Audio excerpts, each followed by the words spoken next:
तुळजाभवानीच्या मस्तकावरती त्या ठिकाणी शिवलिंग आहे. हे शिवलिंग म्हणजे साक्षात शंकराचं प्रतीक आहे. तर जेजुरीचा खंडोबा हा शिवाचा अंशावतार आहे आणि भैरवाचा पूर्णावतार आहे.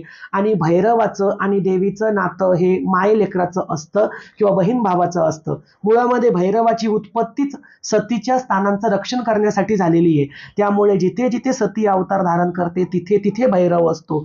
मग तो केदार भैरव असो, तो मार्तंड भैरव असो, तो बटुक भैरव असो किंवा या सर्व भैरवांचं जे मूळ आहे ते म्हणजे काळ भैरव. काळ भैरव सुद्धा सतीच्या रक्षणासाठी प्रगट झालेला होता. त्यांनी शिवाचा अपमानाचा बदला घेण्यासाठी ब्रह्मदेवाचं मस्तक उडवलं. तर सतीच्या प्रत्येक स्थानावरती भैरव स्वतः द्वार रक्षक म्हणून बसला. त्यामुळे कुठल्याही शक्तिपीठाचं दर्शन घेण्याआधी आपल्याला भैरवाचं दर्शन घ्यावं लागतं, कारण भैरव शक्तिपीठाचा रक्षण करता असतो. त्यामुळेच त्या ठिकाणी तुळजाभवानी आणि खंडोबाचं नातं बहीण भावाचं समजूया किंवा आई मुला